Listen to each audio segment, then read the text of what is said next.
قرآن ہوا جس میں نازل پھر لوٹ کے وہ مہمان نحمده ونصلي ونسلم على رسوله الكريم أعوذ بالله من الشيطان الرجيم بسم الله الرحمن الرحيم والمحسنات من النساء إلا ما ملكت أيمانكم كتاب الله عليكم وأحل لكم ما وراء ذلكم أن تبتغوا بأموالكم محسنين غير مسافرين صدق الله مولانا العظيم اللهم صل على سيدنا ومولانا محمد وعلى آل سيدنا ومولانا محمد وبارك وسلم. سورۃ النساء اور 5واں پارہ شروع ہوتا ہے. چوتھے پارے میں محرمات کا بیان تھا کہ کون کون سے عورتیں ہیں جن سے ہمیشہ کے لیے نکاح حرام ہے. اب یہ 5ویں پارے میں بھی ایک محرم کا ذکر ہے. محرمہ کا یہ ہمیشہ کے لیے اس وقت تک حرام ہوگی جب وہ کسی کے دوسرے کے نکاح میں ہے. جب وہ طلاق شدہ ہو جائے یا بیوہ ہو جائے تو پھر اس کے ساتھ بھی نکاح جائز ہوتا ہے. ہاں یہ نکاح والی عورتیں اگر جانوں میں پکڑی جائیں باندیاں بن جائیں تو پھر پہلے نکاح کا ان کا کوئی اعتبار نہیں ہوتا. طلاق کی وغیرہ کوئی ضرورت نہیں. استبراء ہوتا ہے جس کے حصے میں باندھی آ جائے وہ اس کے لیے حلال ہوتی ہے لیکن پہلے ایک حیض جس کو استبراء کہتے ہیں وہ ضروری ہے تاکہ پتہ چلے پہلے پیٹ میں بچہ نہیں ہے. وَأُحِلَّ لَكُمْ مَا وَرَاءَ ذَلِكُمْ. ان عورتوں کے علاوہ باقی بہت عورتیں ہیں وہ سب تمہارے لیے حلال ہیں. اصول شرع کے مطابق ان کے ساتھ نکاح کرو اور ان کا مہر بھی ادا کرو اور پاک دامن بن کے رہو. صرف مستی نکالنے کے لیے دوستیاں نہ رکھا کرو. فَمَا اسْتَمْتَعْتُم بِهِ مِنْهُنَّ فَآتُوهُنَّ أُجُورَهُنَّ. جن سے نکاح کرو اس سے نفع اٹھاؤ ان کا مہر بھی ادا کرو. نکاح جب کیا جاتا ہے تو یہ نیت ہوتی ہے ہمیشہ ہو, ہمیشہ جب تک زندگی ہے نکاح رہے گا. اتفاق سے ٹوٹ جائے تو الگ بات ہے, طلاق وغیرہ ہو جائے. ورنہ جو لوگ شروع میں ہی وقت کے لیے ایک رات کے لیے یا 10 دن کے لیے یا 2 دن کے لیے نکاح کرتے ہیں خواہ گواہ بھی ہوں اس کو متع کہتے ہیں, وہ حرام ہے. نکاح ہمیشہ کے لیے ہوتا ہے, کچھ وقت کے لیے نہیں ہوتا. جو آدمی آزاد عورتوں کے ساتھ نکاح نہیں کر سکتا ان کے لیے اپنی بانیاں ہیں تو اس پر گزارا کرنا چاہیے, نہیں ہے تو پھر کسی اور کی باندی سے اس کی اجازت کے ساتھ اس کے مالک کی اجازت کے ساتھ نکاح کر سکتا ہے, لیکن مومن ہونی چاہیے وہ بھی. اور جناب جب وہ نکاح میں آ جائیں وہ تمہاری بیویاں بن گئی, وہ بھی معزز بن گئی. اس کی بے شک باندھی ہے مالک کی, لیکن تمہارے لیے تو تمہاری بیوی ہے, لیکن اس کے حقوق آزاد عورت سے کم ہوتے ہیں. جس طرح کی سزا بھی اگر ان سے گناہ سرزد ہو جائے تو آزاد عورتوں کی سزا کے مقابلے میں آدھی ہوتی ہے. یرید اللہ لیبین لکم ویہدیکم سنن الذین من قبلکم. شفقت خداوندی کا بیان ہے. اللہ تعالیٰ تو احکام کو خوب بیان کر دیتے ہیں تاکہ ان کے مطابق زندگی گزار کے سہولت حاصل کرو. اور اللہ تعالیٰ توبہ بھی قبول کر لیتے ہیں جس سے غلطی ہو جائے, لیکن لوگ اپنی شہوت کے پیچھے چلے جاتے ہیں. اللہ تعالیٰ تخفیف کا ارادہ رکھتے ہیں کیونکہ انسان کمزور ہے، خاص کر عورتوں کے بارے میں اس کے اندر بڑی کمزوری ہے۔ یا ایھا الذین آمنوا لا تأکلوا اموالکم بینکم بالباطل، عورت بھی حلال استعمال کرو اور کھانا بھی حلال کھایا کرو، ناجائز طریقے سے مال حاصل کر کے وہ کھانا حرام ہے۔ گناہوں سے بچتے رہا کرو، خودکشی بھی نہ کیا کرو، اور اگر تم بڑے گناہوں سے ہمت کر کے بچ گئے تو اللہ تعالیٰ چھوٹے گناہوں سے محفوظ فرما دیں گے، یا کم از کم توبہ کی توفیق اس کو ہو جائے گی۔ عورتیں بھی مال کما کر اس کی مالک بن سکتی ہیں، جس طرح کے مرد مال کما کے وراثت میں بھی اس کو مالک بن سکتے ہیں دونوں، اور خود بھی تجارت وغیرہ بھی کر سکتے ہیں اصول شرعی کو محفوظ رکھتے ہوئے۔ الرجال قوامون علی النساء بما فضل اللہ، گھر کا نظام چلایا کرو، عورتوں اور مردوں کے دوسرے پر حقوق ہیں، لیکن اگر سب برابر ہوں تو نظام نہیں چلتا۔ ایک ڈر والا اور حکم مراد بھی ہونا چاہیے، نگران اعلیٰ گھر کے اندر ہونا چاہیے، وہ مرد ہوگا۔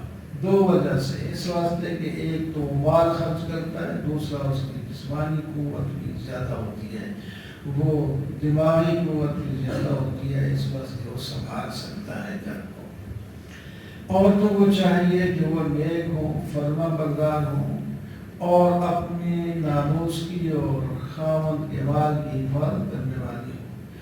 اگر کوئی گڑبڑ ہو جائے، عورت ناشوز کرتی ہے، نافرمانی کر رہی ہے، تو مرد کو سکھایا گیا کہ آپ اس طرح اصلاح کریں، پہلے اس کو واضح کریں، نکاح تیرا ہو گیا، گھر سے آ گئی ہے، اب تجھے پچھلے پسند نہیں کریں گے، اور یہاں بھی تو نے گڑبڑ رکھی تو یہاں بھی پسند نہیں ہوگی، تو اپنی زندگی تباہ کر بیٹھے گی۔ اس قسم کے واضح کریں اس کو۔ باز نہیں آتی تو پھر بستر ان کا اپنے بستر سے الگ کرنے، شاید علیحدگی میں اسے سمجھ آ جائے۔ ابھی بھی سمجھ نہیں آ رہی تو پھر اس کی سرزنش بھی کر سکتے ہیں، کچھ مار سکتے ہیں، لیکن ہڈی توڑ نہیں سکتے اور زخمی بھی نہیں کر سکتے، منہ پر بھی نہ مارے۔ اگر وہ اپنی غلطی تسلیم کر کے فرما برداری کر بیٹھتی ہیں تو پھر تم خواہ ڈھونڈو نہیں کوئی راہ کہ ان کو مارے، اس سے ایسی بات ہو گئی تو ہو گئی، اب وہ فرما برداری پر بھی آ گئی ہے۔ تمہیں یاد ہونا چاہیے کہ اللہ کی یہ احکام ہے، اللہ تعالیٰ پھر اس کا بدلہ بھی تم سے لیں گے۔ اگر میاں بیوی آپس میں اصلاح نہیں کر سکتے تو پھر دونوں طرف سے کچھ صلح کرانے والے درمیان میں آ جائیں، اگر وہ اصلاح کا ارادہ کرے تو اللہ تعالیٰ توفیق دے دیں گے، گھر بس جائے گا۔ پھر بھی اگر نہیں بستا، اسی طرح ان کی لڑائی ہے تو پھر الگ ہو جائیں اور دوسرے شادیاں کر کے دوسرے گھر میں چلے جائیں۔ وَاعْبُدُوا اللَّهَ وَلَا تُشْرِكُوا بِهِ شَيْئًا وَبِالْوَالِدَيْنِ إِحْسَانًا، اللہ کی عبادت کرو، اس کے ساتھ کسی کو شریک نہ کرو، والدین کے ساتھ رشتہ داروں، یتیموں، مسکینوں، پڑوسیوں، خواہ وہ تمہارے رشتہ دار لگتے ہیں یا ویسے پڑوسی ہیں، سب کے حقوق ہیں۔ اور تمہارے ساتھ کوئی سفر کرنے والا ہے یا تمہارے ساتھ کوئی بیوی ہے، وہ بھی ایک سفر کر رہی ہوتی ہے تمہارے ساتھ، ان سب کے حقوق ہیں، وہ دوسری جگہ تفصیل سے موجود ہیں۔ اس طرح تمہارے جو ہے غلام باندیاں ہیں، اسی طرح کوئی مسافر ہیں، ان سب کے اللہ نے حقوق رکھے ہیں۔ الذین یبخلون ویأمرون الناس بالبخل، بخل نہ کیا کرو، جو لوگ خود بھی بخل کرتے ہیں لوگوں کو بھی بخل کا حکم دیتے ہیں، اور اللہ نے جو دیا ہے اس کو چھپا کے رکھتے ہیں، ان کو بڑا عذاب ہوگا۔ جو لوگ لوگوں کو دکھانے کے لیے خرچ کرتے ہیں لیکن لوگ کہیں گے بڑا سخی ہے، تو وہ شیطان کا ساتھی ہے، اس کو بھی عذاب ہوگا۔ اللہ تعالیٰ کسی پر ذرہ برابر بھی ظلم نہیں کرتے، ذرہ برابر بھی کسی نے نیکی کی ہے تو اللہ تعالیٰ اس کو دوگنا چگنا کر کے اس کا ثواب دیں گے۔ قیامت کے دن ہر نبی اپنی امت پر گواہی دے گا، اور اس امت پر اللہ کے پیغمبر محمد صلی اللہ علیہ وسلم گواہی دیں گے، لہذا ان کی فرما برداری کرتے رہو تاکہ ہمارے حق میں گواہی آ جائے۔ نشے کی حالت میں نماز نہ پڑھا کرو شروع میں، کیونکہ بہت زیادہ شراب پیا جاتا تھا تو یکدم بند کرنا نشہ بڑا مشکل ہوتا ہے، تو اس واسطے فرمایا نماز یہ قریب بھی نہ جایا کرو جب نشے کی حالت میں ہو۔ اس کا مطلب ہے نماز کے اوقات میں تو کم از کم نہ، بعد میں تو بالکل ہی حرام ہو گیا۔ انما الخمر والمیسر والانصاب والازلام رجس من عمل الشیطان۔ نماز جب پڑھنے کے لیے آؤ تو وضو بھی کر لیا کرو۔ آگے یہود کی کچھ خباستوں کا بیان ہے۔ یہود جو ہیں وہ گمراہی کو ترجیح دیتے ہیں اور تمہیں بھی گمراہ کرنے کی کوشش کرتے ہیں۔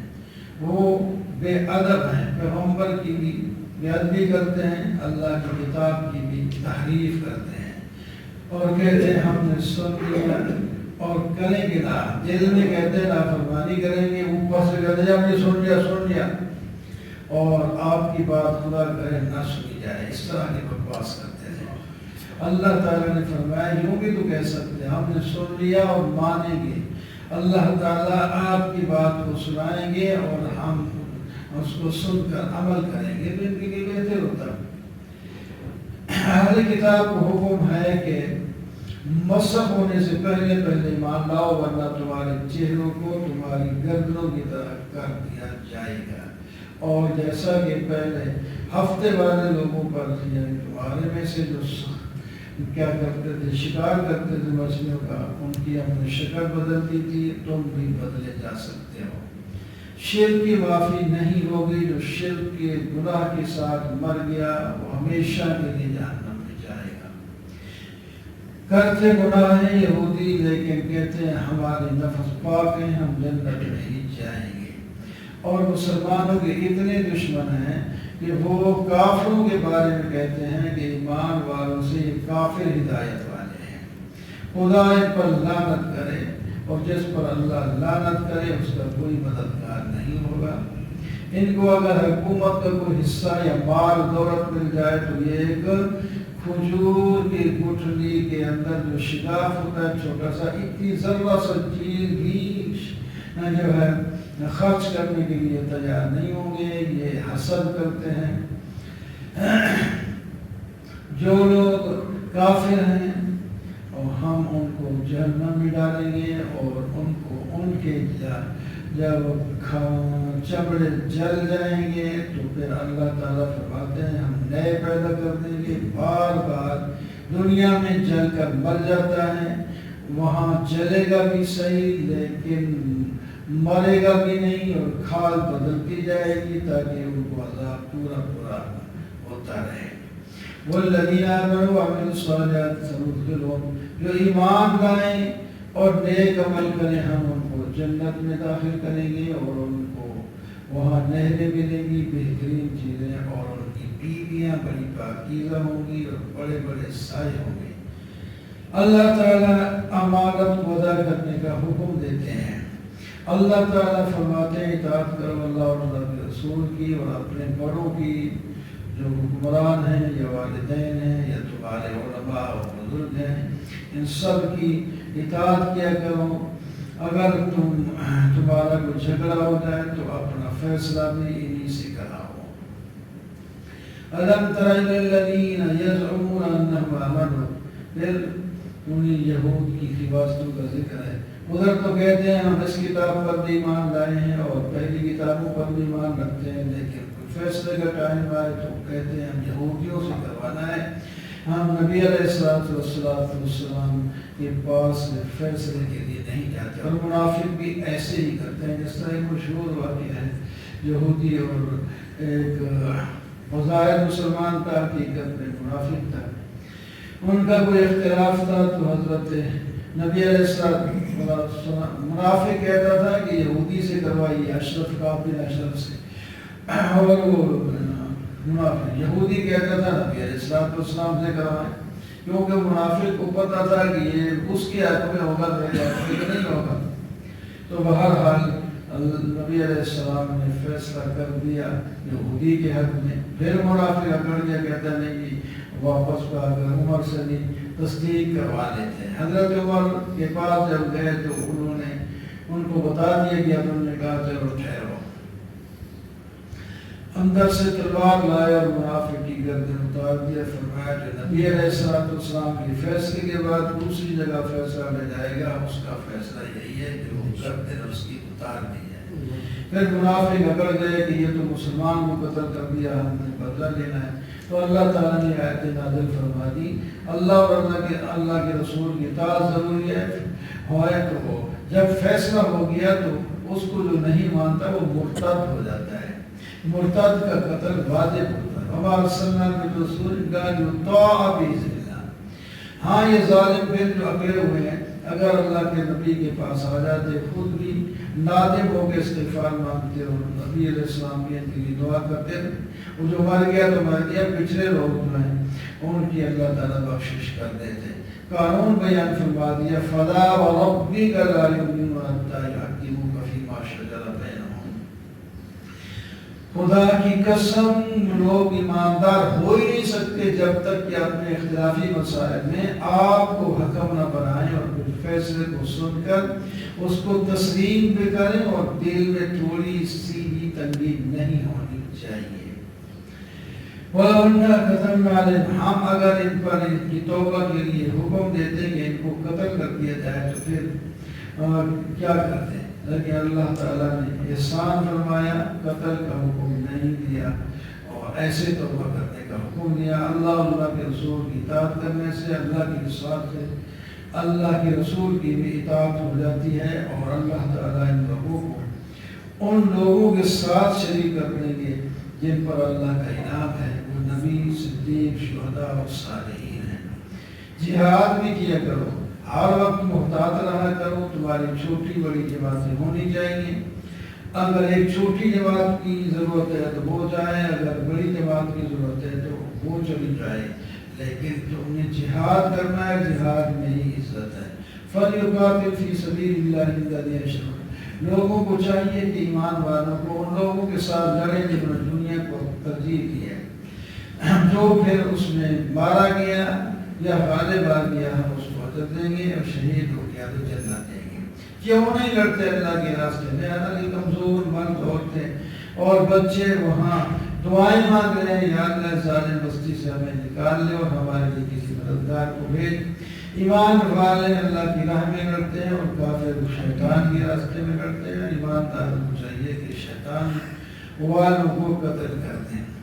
پہلے کچھ لوگ جہاد کا کہتے تھے، تو جب جہاد فرض ہو گیا تو انہی میں سے کچھ لوگ جو منافق تھے یا ابھی کچے ایمان والے تھے یا شخصی طور پر وہ کہتے تھے کہ ابھی تو جہاد کا حکم اگر مؤخر ہو جاتا تو اچھی بات تھی۔ اللہ تعالیٰ نے فرمایا جہاد میں موت نہیں ہے، اینما تکونوا یدرککم الموت، جہاں بھی تم ہو گے، جہاد ہو یا نہ ہو، موت کا جب ٹائم آئے گا تو موت آ کر پکڑ لے گی، خواہ تم کسی قلعہ میں بند ہو جہاں کوئی بھی نہ آ سکتا ہو۔ منافق کہتے ہیں کہ جو کوئی تکلیف پہنچے تو کہتے ہیں آپ آپ کی نصرت ہے، اگر فائدہ پہنچے تو پھر اللہ تعالیٰ کی طرف منسوب کرتے ہیں۔ اللہ تعالیٰ نے فرمایا سب کچھ اللہ تعالیٰ کی طرف سے ہوتا ہے، لیکن آداب یہ ہیں کوئی بھلائی پہنچے تو اللہ کی طرف منسوب کیا کرو، اور کوئی برائی تکلیف پہنچے تو پھر اپنے نفس کی طرف منسوب کرو۔ جو اللہ کے رسول کی اطاعت کرے وہ حقیقت میں اللہ کی اطاعت کرتا ہے۔ وہ یقول لوگ منافق جو ہے اطاعت کا دم بھرتے ہیں، لیکن آپ کی مجلس سے جب چلے جاتے ہیں تو بعد میں آپ کے خلاف مشورے کرتے ہیں۔ کیا لوگ تدبر نہیں کرتے قرآن پاک میں؟ اگر یہ قرآن خیر اللہ کی طرف ہوتا تو اس کے اندر اختلاف ہی ہوتے۔ جب کوئی کام جب نئی کوئی بات آ جائے تو خود نہ پھیلا لیا کرو، پہلے اللہ اور اللہ کے رسول کی طرف اور اپنے بڑوں کی طرف لے جایا کرو، وہ فیصلہ کریں گے کہ اس کو پھیلانا ہے یا نہیں پھیلانا۔ فقاتل فی سبیل اللہ لا تکلف الا نفسک، اللہ کے راستے میں آپ جہاد کریں، آپ اپنی جان کے مکلف ہیں، لوگوں کو صرف ترجیح کیا ترغبت دیں، وہ آپ کے ساتھ شریک ہو جائیں تو ٹھیک ہے، نہیں ہو تو کوئی بات نہیں، آپ اکیلے بھی جہاد کریں، اللہ تعالیٰ آپ کو کامیاب کرے گا اور دشمن کی سازشوں کو ختم کرے گا۔ سفارش بھی حق ہے، جائز سفارش ہو تو سفارش کرو، تو سفارش کرنے والے کو بھی ثواب ملے گا۔ اگر غلط سفارش کی اور مجبور کر دیا تو اس کا گناہ بھی ہوگا۔ جب آپس میں ملاقات کرو، سلام کی ملاقات کیا کرو، اللہ کے سوا کوئی معبود نہیں، قیامت کے دن اس کے سامنے تم نے حاضر ہونا ہے۔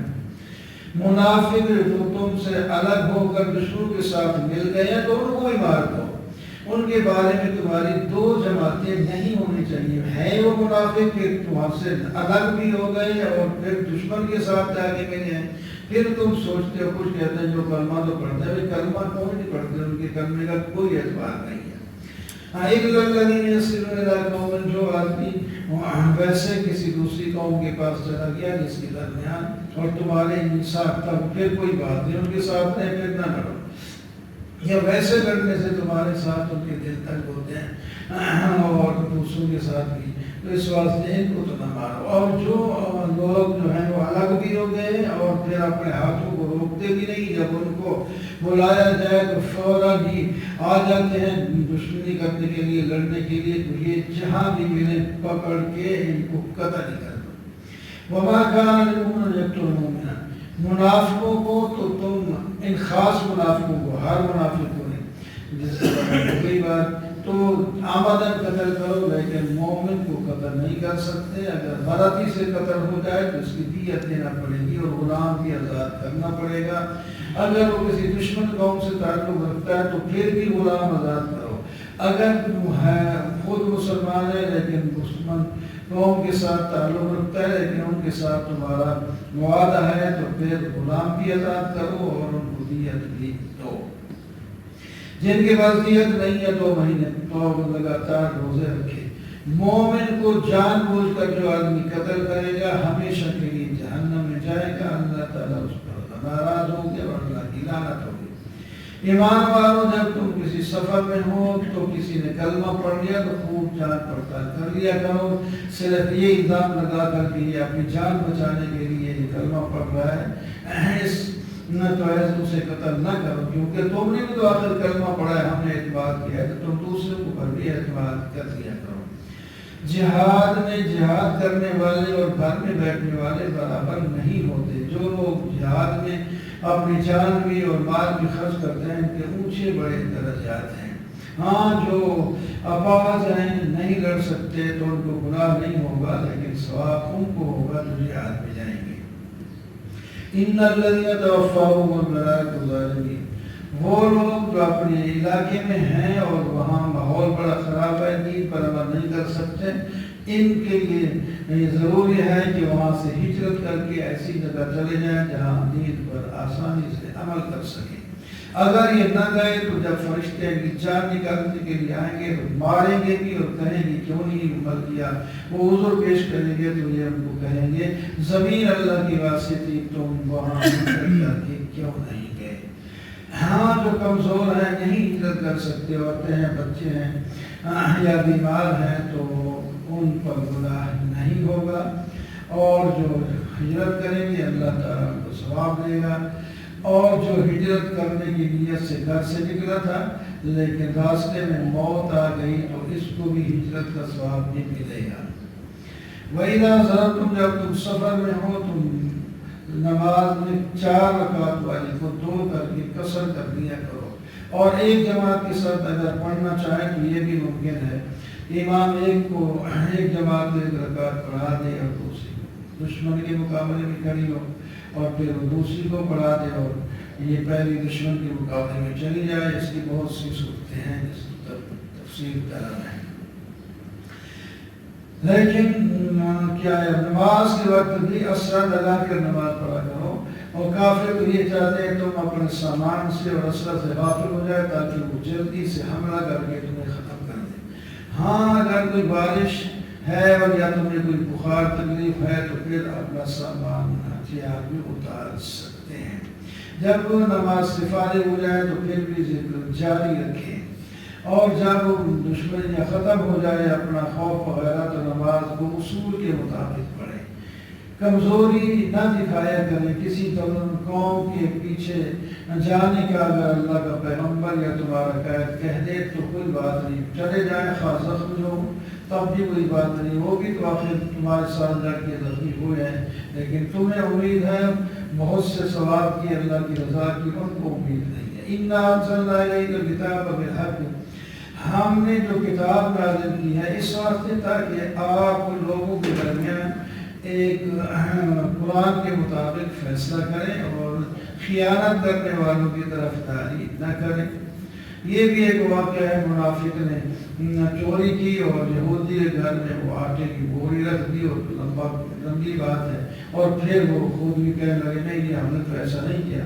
نبی علیہ السلام اسی کے حق میں فیصلہ کرنے والے تھے، عالم الغیب تو اللہ تعالیٰ کی ذات ہے۔ اللہ تعالیٰ نے یہ آیت نازل فرما دی ان کے حق میں فیصلہ نہیں کرنا، یہی اصل میں چور ہے، وہ چور نہیں ہے جس کے گھر سے یہ سامان ملا ہے۔ اب تو تم ان کی جو ہے طرفداری کر رہے ہو، لیکن قیامت کے دن کون ان کی طرفداری کرے گا؟ ہاتھ تمہارا جادو ہو گیا۔ وَمَن يَعْمَلْ سُوءًا أَوْ يَظْلِمْ نَفْسَهُ ثُمَّ يَتُوبْ، جو آدمی برا کام کر بیٹھے یا اپنی جان پر ظلم وہ بھی گناہ سے کر بیٹھے، استغفار مانگے تو اللہ تعالیٰ معاف کر دیں گے۔ جو گناہ کرے اللہ تعالیٰ کے علم میں ہے، جو آدمی خطا کرے یا گناہ کرے اور دوسرے پر اس کا الزام لگا دے، بہت بڑا بہتان ہے، اس کی سخت سزا ہوگی۔ وَلَوْلَا فَضْلُ اللَّهِ عَلَيْكَ وَرَحْمَتُهُ، اللہ کا فضل اور اللہ کی رحمت نہ ہوتی تو ایک جماعت نے تو اے میرے پیغمبر گمراہ کرنے کا ارادہ کر لیا تھا، لیکن وہ خود گمراہ ہو گئے، آپ کو ذرہ برابر بھی تکلیف نہیں دے سکیں گے، اس وقت کہ ہم آپ کے ساتھ ہیں۔ آپ پر اللہ نے کتاب نازل کی ہے، حکمت دی ہے اور تعلیم بھی دی ہے آپ کو، اس کے مطابق آپ اپنی زندگی گزاریں۔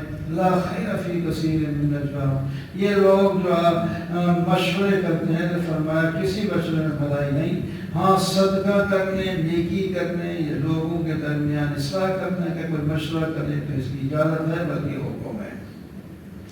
جو آدمی اللہ اور اللہ کے رسول کی مخالفت کر کے مسلمانوں کی جماعت سے بھی کٹ جائے اور بگڑ جائے، بے شک جائے، اس کو اللہ تعالیٰ فرماتے ہیں ہم جہنم میں ڈال دیں گے۔ ان اللہ لا یغفر، پھر دوبارہ یہ آیت آئی ہے کہ شرک کرنے والے کی مغفرت نہیں ہوگی، دنیا میں اگر توبہ کرتے تو مغفرت اس کی بھی ہو سکتی ہے۔ شیطان کی کارروائیوں کا ذکر ہے، یہ لوگ جو غیر اللہ کو پکارتے ہیں وہ شیطان کو پکارتے ہیں، اور عورتوں کے نام جس لڑکی سے یہ خود پریشان ہوتے ہیں لیکن ان کو اپنا معبود بنا کر پوجتے بھی ہیں۔ شیطان گمراہ کرتا ہے، امیدیں دلاتا ہے، حکم دیتا ہے کہ کان کاٹ دو جانوروں کے اور اپنی شکل بدل دو، داڑیاں کاٹ دو، سر کے بال عورتیں کاٹ دیں، فلاں فلاں الٹے کام یہ شیطان سکھاتا ہے، اور لوگ جناب ماشاءاللہ اس کی بات کو مانتے چلے جاتے ہیں اور اس کے ساتھ جہنم میں جائیں گے۔ اولئک مأواہم جہنم ولا یجدون عنہا محیصا۔ ایمان والوں کو اللہ تعالیٰ جنت دیں گے، امیدوں سے نہیں بنتی بات، حقیقت سے بنتی ہے۔ ایمان کو دل میں لاؤ اور اعمال اپنے اعضاء سے کرو تو پھر کامیاب ہو جائے گا، اللہ تعالیٰ جنت میں داخل کر دیں گے، اور ایک نکیر برابر بھی ضرورت کسی پر نہیں کریں گے۔ جو اپنے آپ کو اللہ کے ہاں جھکا دے اس کے دین سے کسی کا دین بہتر نہیں ہو سکتا۔ وَيَسْتَفْتُونَكَ فِي النِّسَاءِ، عورتوں کے بارے میں آپ سے مسئلہ پوچھتے ہیں، پہلے مسئلہ گزر چکا ہے، فرمایا جو احکام ہم نے عورتوں کے بارے میں اتار دیے ہیں اس پر عمل کرو، اور بچوں کے بارے میں، یتیموں کے بارے میں اور وہ کمزوروں کے بارے میں بھی احکام اتر چکے ہیں، اس پر عمل کرو۔ کوئی عورت اگر اپنے خامند کی نافرمانی سے اور اس کے طلاق وغیرہ سے ڈر جائے تو اس کے ساتھ صلح کر لینا بھی چاہیے، کچھ اپنے حق کم کر دے، کچھ مطالبے کم کر دے، تو ممکن ہے کہ وہ شاید اسی سے وہ تکلیف میں تھا اور طلاق دینے کے لیے تیار ہو گیا تھا۔ تو جب آپ نے اپنے حقوق کچھ کم کر دیے، مطالبے کم کر دیے، ختم کر دیے، تو ممکن ہے تمہارا گھر بستا رہے گا۔ وَلَن تَسْتَطِيعُوا أَن تَعْدِلُوا بَيْنَهُمْ، کسی آدمی کی ایک سے زیادہ بیوی ہے تو انصاف کرنا ضروری ہے، یہ نہیں کہ ایک کی طرف اگر جھک گیا تو پھر حدیث پاک میں آتا ہے کہ قیامت کے دن وہ فالج زدہ ہوگا اور یہ عورت پھنسی رہے گی اس طرح کہ وہ نہ خامد والی ہے اور نہ بے خامدی ہے، اس واسطے کر کے انصاف کرنا ضروری ہے۔ آگے اللہ تعالیٰ کی توحید کی آیات کا بیان ہے۔ یا ایھا الذین آمنوا کونوا قوامین بالقسط شہداء، ایمان والو انصاف کے ساتھ قائم رہو اور گواہی بھی تمہاری انصاف کے ساتھ ہو۔ تمہاری اس گواہی یا فیصلے کا نقصان تمہاری اپنی جان کو یا والدین کو یا رشتہ داروں کو یا غنیوں کو یا فقیروں کو ہوتا ہے، تو اس کی پرواہ نہ کرو، اللہ کے حکم کی پرواہ کرو، فائدہ اس میں ہے۔ ایمان والو پکے طور پر ایمان لاؤ اللہ اور اس کے رسول پر اور اس کتاب پر جو پہلی کتابوں پر بھی ایمان لاؤ، اور اس کتاب کے مضامین پر عمل کرو۔ جو آدمی اللہ اور فرشتوں اور کتابوں اور رسولوں کا منکر ہوگا وہ گمراہ ہو گیا۔ جو لوگ ایمان کو بدلتے رہتے، ایمان لائے پھر توڑ دیا، ایمان لائے پھر توڑ دیا، جہنم میں جائیں گے۔ منافقوں کو خبر دے دیں کہ ان کے لیے دردناک عذاب ہے، اور جو لوگ ان کے ساتھ تعلق جوڑتے ہیں کیا وہ عزت لیتے ہیں؟ وہ خود بھی عزت ہیں، ان کے پاس عزت نہیں ہے، تو یہاں عزت ڈھونڈنے کے لیے منافقوں کے پاس کا وہ امیر ہیں، دولت مند ہیں، لیکن عزت ان کی نہیں ہے۔ اَيَبْتَغُونَ عِندَهُمُ الْعِزَّةَ فَإِنَّ الْعِزَّةَ لِلَّهِ جَمِيعًا۔ اللہ تعالیٰ نے نازل کیا کتاب، جو لوگ اس کا مذاق اڑائیں یا انکار کریں، آپ اس مجلس میں نہیں بیٹھ سکتے۔ اگر آپ کی طاقت ہے تو ان کو مذاق کرنے والوں کو نتھ ڈال لیں، ان کو مذاق کرنے کی اجازت ہی نہ دیں۔ اگر آپ کے پاس طاقت نہیں تو اس مجلس سے آپ اٹھ جائیں، ورنہ آپ بھی انہی میں سے شمار ہو جائیں گے۔ منافقوں کی یہ بات ہے کہ اگر تمہیں فتح مل جائے تو تمہارے پاس آ جاتے ہیں کہ ہمیں غنیمت کا حصہ دو۔ اگر کافروں کے پاس کو حصہ مل جائے یعنی وقتی طور پر تو ان کے پاس پہنچ جاتے ہیں۔ اگر ہم دل سے لڑتے تو تم فتح حاصل نہ کر سکتے، ہم ڈھیلے ڈھیلے رہے ہیں، اس واسطے تم نے فتح حاصل کی ہے، لہذا جو مال تمہیں ملا ہے ہمیں بھی حصہ اس میں سے دے دو۔ ان المنافقین یخادعون، منافق جو ہیں وہ دھوکے باز ہیں، اللہ اور اللہ کے رسول کو دھوکہ دینے کی کوشش کرتے ہیں لیکن خود دھوکہ کھاتے ہیں۔ نماز کے لیے اٹھتے ہیں تو سست ہوتے ہیں اور صرف لوگوں کو دکھانے کے لیے مذہب نہ ادھر کے ہوتے ہیں نہ ادھر کے ہوتے ہیں۔ یا ایھا الذین آمنوا، ایمان والوں کافروں کو مومنوں کو چھوڑ کر کافروں کو دوست نہ بناؤ۔ کیا تم ان کو دوست بنا کر اللہ تعالیٰ کے لیے برہان پیش کرتے ہو کہ تم اللہ کے دشمنوں کے ساتھ گئے، تم کو اللہ تعالیٰ سزا دے گی۔ منافق تو پتہ ہے وہ اسفل در کے اسفل میں جہنم کے سب سے نچلے درجے میں جائیں گے اور ان کا کوئی مددگار نہیں ہوگا۔ ہاں دنیا میں کوئی توبہ کر لے، اصلاح کر لے، اللہ کی رسی کو مضبوط کر لے، اپنے دین کو خالص کر لے، یہ مومنوں کے ساتھ ہوں گے، اللہ تعالیٰ مومنوں کو اجر عظیم دیں گے۔ ما یفعل اللہ بعذابکم ان شکرتم وآمنتم، اللہ تعالیٰ تمہیں عذاب دے کر کیا کرے گا اگر تم قدردان بنو، ایمان لاؤ تو اللہ تعالیٰ بھی قدردان ہے، تمہارے ایمان کو قبول کر کے بدلہ دے گی۔ وَأَقُولُ قَوْلِي هَٰذَا الحمدللہ رب العالمین والصلاة والسلام على سید الرسل وخاتم النبیین وعلیہ وآلہ اجمعین۔ اللهم صل على سيدنا ومولانا محمد وبارك وسلم۔ اللهم اغفر لنا ولوالدينا ولأساتذتنا ولأحبابنا جميع المؤمنين والمؤمنات والمسلمين والمسلمات الأحياء منهم والأموات إنك سميع مجيب الدعوات۔ صلى الله تعالى على خير خلقه محمد أجمعين۔